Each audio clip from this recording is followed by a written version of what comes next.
looks like the weather is projected to be very good on game day and all the way through there, so we're very blessed to have that and here today. I'd like to just ask each coach to make a very... Leo Haggerty, Amped Up Sports. For both coaches and Coach Fickell, you first. They made a... Well, thank you. You know, for us at LSU, I think it's been a great week. We're excited to be here in Tampa. I want to thank Jim McVay, you know, certainly ReliaQuest and Brian Murphy and our host, Bruce Polly, who's been terrific this week. Our players have enjoyed Tampa, all that has been afforded them. It's been, for us, an opportunity to, you know, bond as a team and certainly prepare as well. We've got a great opponent in Wisconsin. Coach Fickell's team is one that will play physical. It's a football team that, again, from our perspective, when you play a Big Ten team, will be well coached, well prepared, and we're excited about the challenge between an SEC team and a Big Ten team. So it's just, you know, again, from our standpoint, we're excited about the matchup playing on New Year's Day. It's the first game of the day, and it should kick off a great New Year. So, again, excited for our university, and congratulations to Wisconsin. Coach Fickell. I would second that. I want to say thank you to, obviously, Jim and ReliaQuest for this opportunity for us, for our program, and for all of our kids. This is unique. Again, I think this is what college football has been about. Bowl season, January 1, this opportunity. I don't take that for granted. I know that there are times and there's an evolution to what it is that we're doing, but our program, and what it is that we see this opportunity this is a great opportunity. I don't know if you know this, but it's probably freezing in Madison, Wisconsin. I think it snowed today, so our guys maybe have even a little bit more appreciation than Coach's team. I'm sure in Baton Rouge it's still shorts weather and things like that. So our guys are enjoying. We had a little rain yesterday for practice. It was about 58 degrees, and they thought it was the greatest thing in the world. So we are excited, obviously, to be here, but it's also a great opportunity for us to prepare, for us to continue to push our program forward. I think this was practice 13 in some ways for us. A lot of those are, you know, maybe the first 5 or 6 for young guys. So it's an opportunity for us in our program to also push and develop as well. And we're excited about, obviously, a great opponent in LSU and Coach Kelly. Obviously, got a little bit of a history and know a lot about him. This is going to be an incredible challenge for us, but I think that's what's exciting for us in our program. Thank you. If they make a movie about one of you two guys, who's going to be the star? Now, I'm thinking X-Files. David Duchovny for you, Coach Fickell, and Robert Patrick for you, Coach Kelly. Who are you thinking? Wow. That's pretty good. I'm not sure of that movie. That's one for me. I've been maybe heard a little Adam Sandler in there, so I don't know. It depends on how you want to go, which direction. You know, Ted Lasso is definitely not going to play me, or whoever that is. Maybe I'll let you go ahead and decide on that, and maybe my wife would have a better suggestion for that, and I'm sure some of the players would have a greater suggestion than I would. Yeah, I would defer to you on movies. We don't have much time for movies. We watch a lot of film, but it's generally not of actors and actresses. So, right here. Next. There you go. Colton Bartholomew, Wisconsin State Journal. Luke, this is going to be Jake Renfro's first game in 2 years.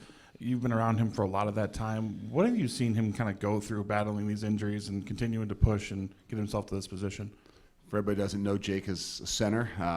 He obviously transferred from Cincinnati, played for us there for a couple years, and then obviously missed last year with injuries, missed a little bit of this year at the beginning of the year with some injuries as well. And just kind of how it worked out, he didn't get an opportunity to play a whole lot this year. And with our center moving on to the NFL, Jake will be playing for us at center. Jake's played a lot of football. I think that in a lot of this bowl season, I'm sure Coach would agree with you, there's some tough situations that you go through, right? There's guys that aren't playing, whether they choose to, move on to the NFL for other things and different reasons. It also gives some incredible excitement and light to some other guys. And Jake is one of those guys that unfortunately was playing behind a guy who was a really, really good football player that was fortunate enough to stay healthy all year and didn't get some of those opportunities. So in the last 3 weeks, there's been a light at the end of the tunnel, and Jake has, I think, really taken that, to heart, and I think that he's used this 14, 13 practices in a very good way, And I got no worry. I mean, Jake's played a lot of football. I know a lot more about him than the rest of our guys, and surely our offensive staff. But I think that we won't miss a beat with Jake. Next.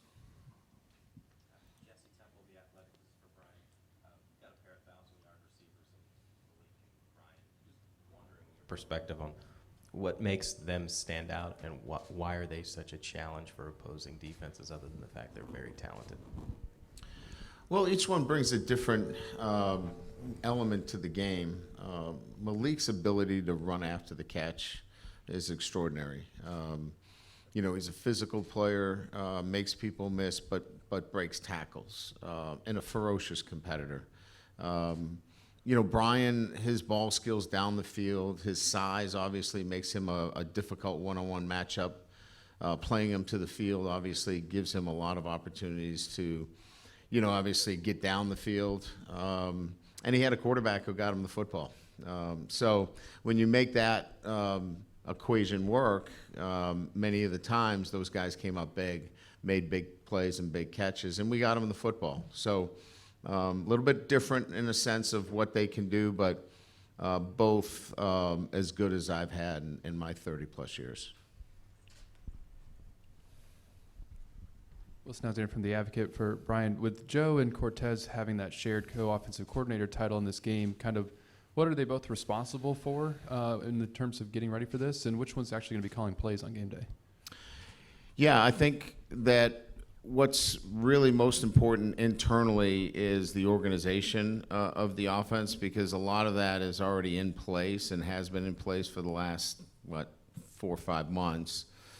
So I think the way it's really filtered out is they've handed off different assignments within the staff itself. Joe is focused, a lot on the run game, protections, things that would center around the quarterback. Cortez much more on the passing game. They'll keep their assignments. Joe is in the box and Cortez is on the sideline. So those plays will generally probably come from the box to the sideline. And there'll be collaboration on a game plan. So they'll both be part of it.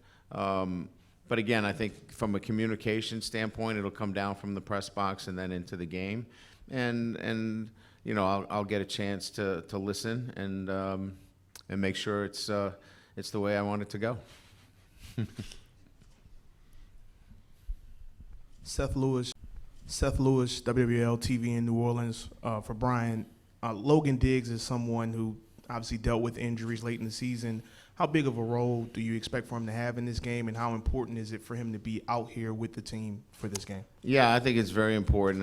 Look, I think we all know that his physicality, his ability to play injury-free, helped our football team immensely. When he's banged up, obviously, we've turned to other players that we think very highly of as well. But he looks good in practice.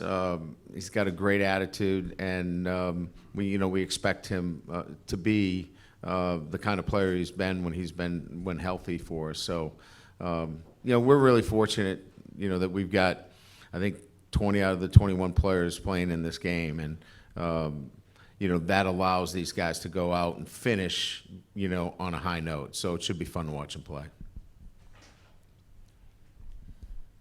Shea Dixon with On 3 for Coach Kelly. How has Garrett looked now after a couple of days? And more so, we talked to him yesterday, and he talked about that jump from the mentality of a backup to approaching it as a starter. How have you seen him sort of digest that?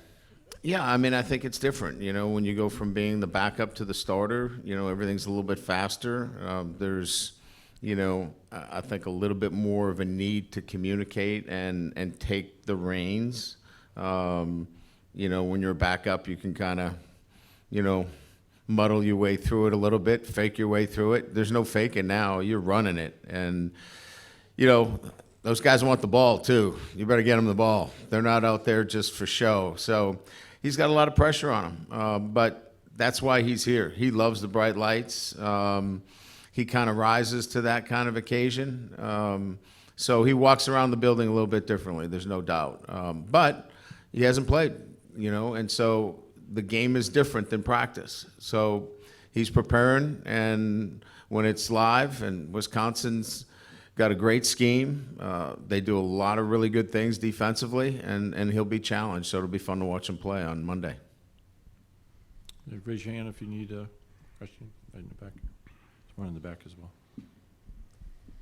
Jesse Temple, The Athletic. This is for Luke. You've got a couple wide receivers who are part of the rotation that have decided to move on.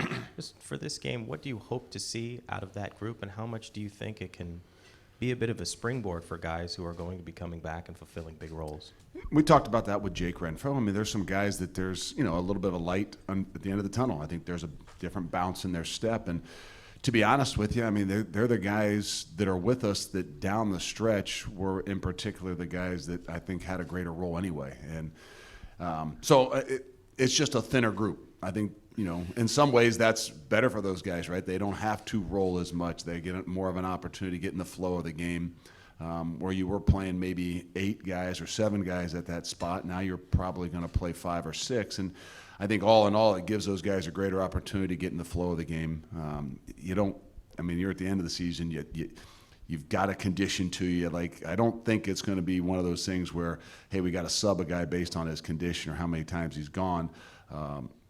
So I think it's a great opportunity for them. And I think what we've got is the core nucleus of what I think gave us the opportunity as we started to play a little bit better towards the end of the year. Jacques Doucet, WAP-TV in Baton Rouge. To both coaches, what are the pluses and minuses of NIL to this point? And what are the positives in terms of moving the sport forward and hurting the sport? I don't think we have enough time. No, I was just going to say, how long do you want this press conference to go?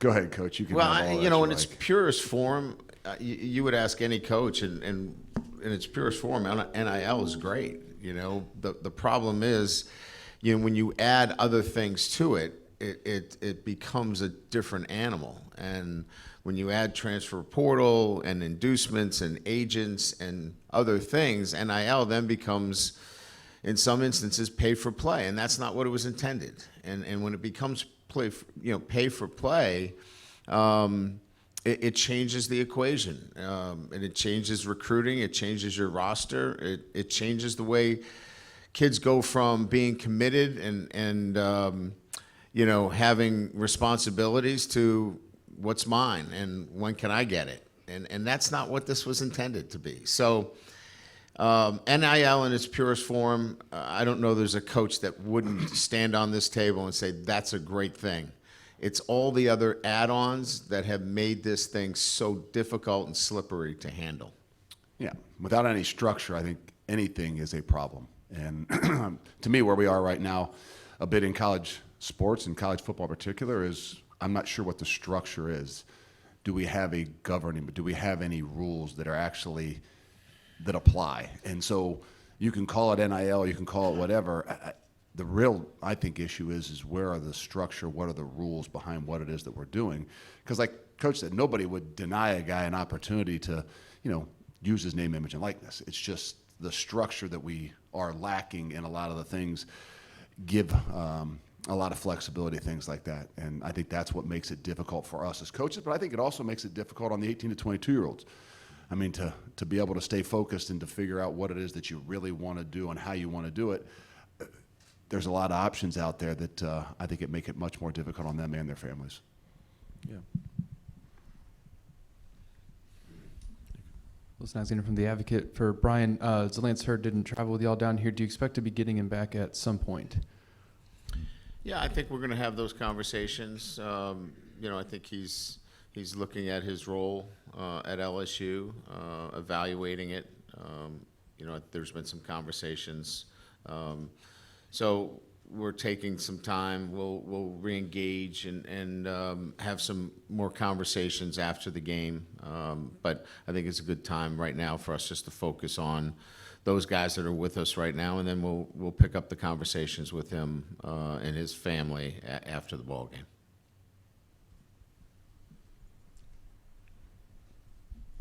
Leo Haggerty, Amped Up Sports. For both coaches, and Coach Kelly, you first. The both of you cut your teeth on non-Power 5 conferences as head coaches. I can't remember a New Year's Day bowl game where both head coaches were head coach at another school. Talk about your time at Cincinnati and how it affected how you were coaching at LSU and how you're coaching at Wisconsin now? Well, I think in many instances, my entire journey from Grand Valley State to Central Michigan to Cincinnati, and Luke would probably say the same thing, you have to deal with less in some instances, and it makes you a better coach. You have to know all of the jobs, and it makes you better prepared when you have more resources that you're more adept to make sure that everybody is running in the same lane. And so when you work at a place like Cincinnati that may not have some of the things that you have, you have to make up for that, and you have to be more creative. And you can't say, well, we don't have it. That's not good enough, because you got to make do with not having things like that. And so I think it makes you a better coach. And then you take that with you at the next stop, and you become more creative, and you become more inquisitive in looking at how you can do it even better. And I think that's how it's helped me, and I'm sure, I don't want to speak for Luke, but I'm sure that helped him at Cincinnati as well. There's no doubt. I think that you learn to not make excuses, first and foremost. And I would take this opportunity, because I said this when I was at Cincinnati, once you get into a point where we were obviously moving to a different conference, that I would say, I don't understand why we still use the term Power Five. Yeah. Like, we're all playing the same game, right? We still have the same, we all understand that there's some differences in what it is that we're doing, but sometimes when we use that term, we kind of look down upon or tell that those guys aren't at the same level as us, when in reality they are. Maybe they don't have as many things, and when you were there, like Coach and I were, you do learn to, not make excuses for things and just try to do more with less. And I don't mean that with players. I just mean that sometimes with resources and things that you're doing. So, and twofold for me, I didn't get to have some of the other experiences that Coach had of coming up through Grand Valley and then Central. I was, in some ways fortunate but unfortunate to, be at, obviously a Big Ten school and then go on. You recognize what it is that you need to do and what it is that you have, and then try to be really grateful for the things that you do have. And so I think more than anything for me, it helped me kind of be organized and understand that, you don't always need more to have success, and you got to find the ways to use the things that you do have. Yeah. Next. Hands. Luke, obviously you coached Wisconsin in last year's bowl game, and you talked about like the experience of meeting families and getting around them. Can you kind of compare and contrast what this trip is like versus what last year's was like? Well, this trip, my family's here. Last trip, it was over Christmas, and my family didn't come. Uniquely different, but I think that as we're getting closer towards the game, more families and things start to roll in here.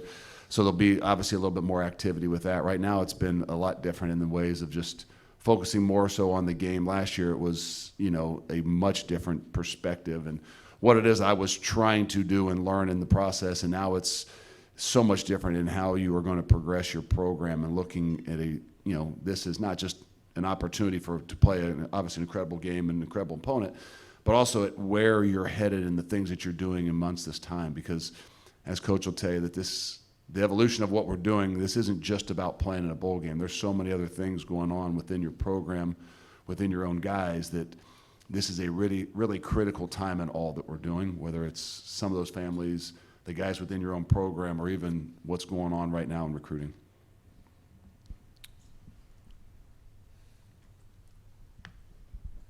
Scott Rappley with the Baton Rouge Advocate for Coach Kelly. To follow up on Chuck's NIL question, to have this come along after you've been used to doing things a certain way or dealing with a certain set of circumstances, to have this come along, is it an aggravation? Is this something that's bothersome with NIL? Like you said, all the things that come along with it that aren't what were designed. Or as you've coached, you like a new challenge comes up, it's just another new challenge that you've seen that is similar to others over the years?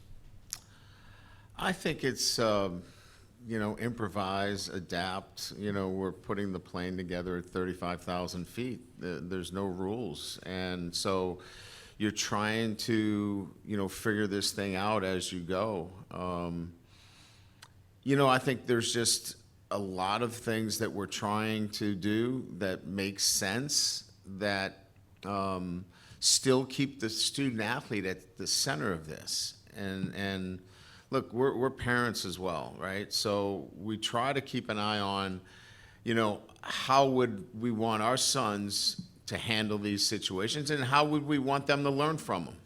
Because all money's not good money. And so sometimes lessons have to be learned. Sometimes you might lose somebody in NIL because of these. So we're going through these experiences right now, and some of them are hard. But we're hopeful that down the line that we can get some guidelines. We can get maybe a calendar that makes sense. Right now, I'll just give you an example. We're preparing our bowl team right now, but we were recruiting freshmen. We were dealing with the transfer portal. We were getting our players evaluated for the NFL draft, and we were trying to retain our players. All 5 of those things at once within a 30-day window? So that doesn't make sense. And so there are so many things that are going to have to change along the way if we're going to do all these things and not have some issues, come up like they have. Coach Kelly, Shea Dixon with On 3. You talked about Jackson Howard as one of the guys who had sort of upped his stock a little bit with these bowl practices and getting a look at others. Who else has sort of upped their stock, or going into this game, but more so into the off season where you'll have more of a look at them? Well, one of the things that we can talk about is getting this bowl game as the additional game. Really, obviously is probably the most sensible thing that's ever occurred in my time, where these kids can play in this game after they've used their 4 games, because you get a chance for these kids to stay motivated and practice and play in this game. And Jackson's one of those guys that gets this opportunity. A guy like Kylan Jackson, gets an opportunity to play in a game like this, which is really big for him. So, a couple of the defensive guys that, needed more reps, I think the freshman corners, all of those guys get an opportunity. As Luke mentioned, this is our 13th practice, so it's a spring ball for all of these young guys. They get more opportunities to go out and develop more, and then they get to finish it up with a game against a Big Ten opponent. So I think a lot of our young players, especially on the defensive side of the ball, get a great opportunity with this opportunity.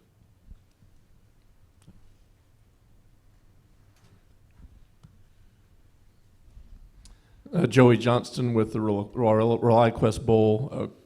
Coaches, this particular bowl has matched up the SEC and Big Ten for decades, as have some others. There's always comparisons and with fans on the styles of play and the rivalry between the two conferences. Now, obviously, the two conferences are building up to places we haven't seen before and will continue to be preeminent conferences. How do you think each conference views the other one, and is there a real rivalry, a measuring stick when you get into this part of the year about winning a game against the SEC and the Big Ten? Well, I mean, I've been fortunate enough to be in the Big Ten for a long time, and back into the Big Ten obviously this year, and it's always kind of been these two groups saying that they had the upper hand in college football in general. And I think in the last year, I think we've truly recognized and see that the two conferences that are basically pushing and growing what it is that's going to happen in college football is the SEC and the Big Ten. And I know that I kind of always believed that, being in the Big Ten for a long time, and now seeing what's happened in the last year or so, that I think it's kind of showing itself all over the place. And so I think there is a rivalry. I think that to say that the conferences play different and things like that, that used to be one of the bigger deals. I think that there's a lot more that's coming closer and closer together. As far as how they play the game, it's not just that the Big Ten runs the ball and the SEC plays with that. I think that as we continue to grow what's happening in college football, you're seeing the two premier conferences basically playing more similar maybe than they had in the past. Yeah, I don't see a huge schematic, like I wouldn't say schematically the Big Ten does this or the SEC does that. I think it's more in terms of these are the two lead conferences in college football. If there's legislation coming out of the SEC or the Big Ten, it's generally going to change the landscape of what is out there.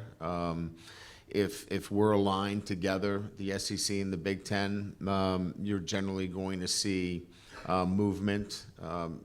And so I think that the two conferences in many ways are aligned in much more than just football. I think philosophy is probably the biggest thing, and I think that's a good thing. With so many moving pieces in college football today, and I think the one thing that you can count on is that the SEC and Big Ten are pretty much going to be aligned in one thing, and that is pushing college football to be the number one game in the country.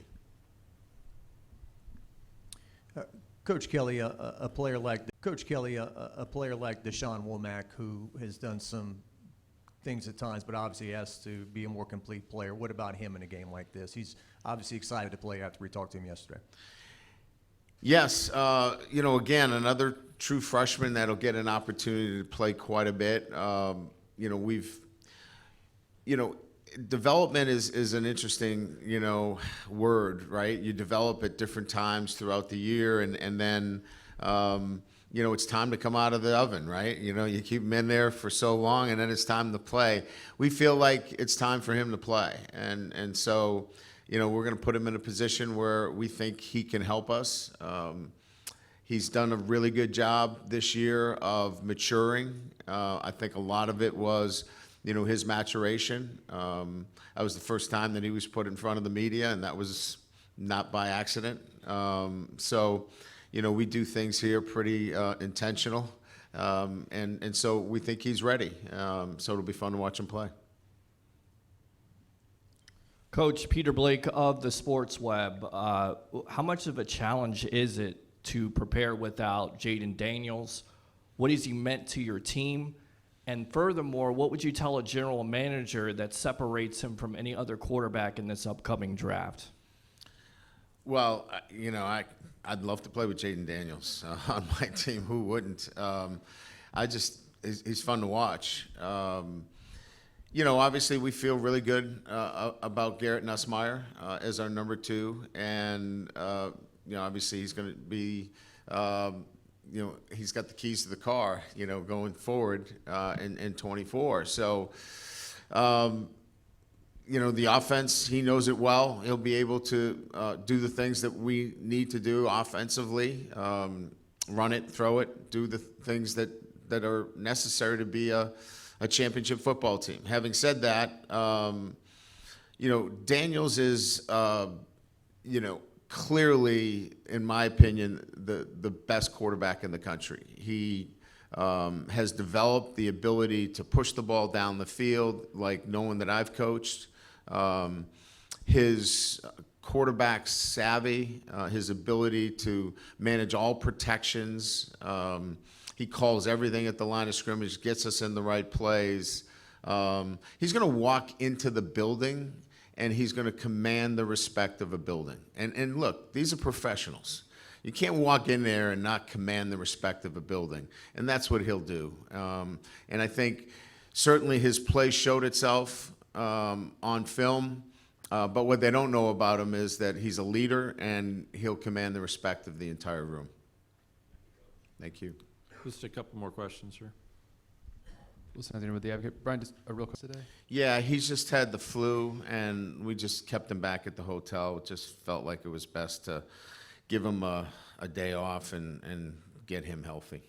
And you mentioned, Garrett maybe having the keys in 2024, but you also bring in A.J. Swan. Just Yeah. kind of how do you plan on kind of balancing that and approaching that quarterback room? Yeah, I mean, it's very similar to last year where, Jaden came back, but we gave Nuss a fair shot at competing for that starting position.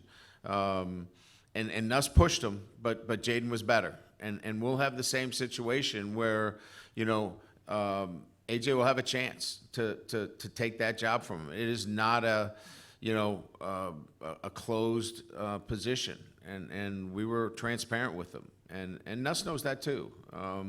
We're going to be honest and open about the competition, and you don't bring in a guy who started at Vanderbilt and say, listen, you're coming in, but you have no chance. That doesn't make any sense. And Nuss knew that too. And we'll move forward going into the spring. Shea Dixon with On 3 for Coach Kelly. Malik and BT playing in this game, 2 potential first rounders, not opting out. I was just curious, did that take any convincing, or is that just what they're built like?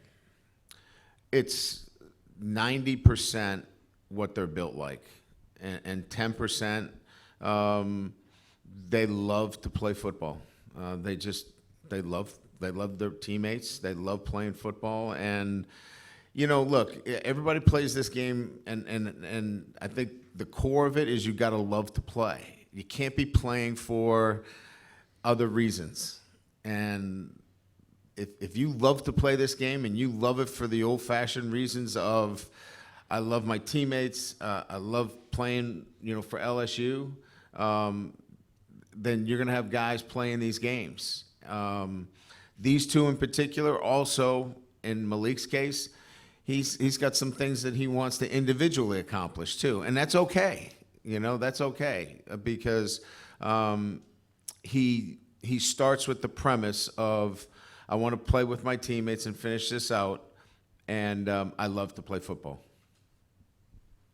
Right here, last question. Eileen Natchik at Channel 8 here in Tampa. For both of you, have you ever vacationed in Tampa with your families? If so, what's your favorite memory? If not, what's been your favorite part about the city so far? I have not. I think maybe Clearwater Beach one time. I've got a lot of kids, so it's we don't try to go back to a whole lot of places because we kind of wear our welcome out pretty quick. And then we don't get away that often. I think they've enjoyed. I think they're at Busch Gardens today. I think they're looking forward to going to the beach tomorrow. As for me, I don't get to join them on a whole lot of those things. I'm not saying that's a bad thing sometimes. We'll reconvene with them up a little bit later, but just being with the family. For us, to be honest with you, this is the first time we've had our whole family under kind of the same roof. Because as we moved away to Wisconsin, you know, my son was in college and he stayed where he was, and then my daughter went to college. So this was a really unique time that it's a bowl season, and this is about a bowl game, but it's also about some families being able to come together and enjoy some of this time as well. We did, as a family, when I took the job at Notre Dame, I was at Cincinnati, and Cincinnati was going to be playing in a bowl game, and I wasn't coaching in the bowl game. So it was the first time as a family that we weren't going to a bowl game many years. So we just kind of said, you know what about Tampa? And we went to Tampa, and we went to Busch Gardens. We stayed right on the waterfront. I think we stayed maybe we're at the JW, and I think we stayed right across at the Marriott. And we had a great time, and they're all coming up today, so we'll get a chance to spend some more time with the family. So we enjoyed it. We got one more here from Leo. Leo Haggerty, Amped Up Sports. For both coaches, and Coach Fickell, you first. If you can't be playing in the Final Four, is there a better place to play on New Year's Day than Tampa, Florida, in the ReliaQuest Bowl? No, there's not a better place. No, absolutely There you not. go. That's a good one to end on. Thank you. Very Absolutely not. Go Tampa. We're going to have our special presentation now. I'd like to introduce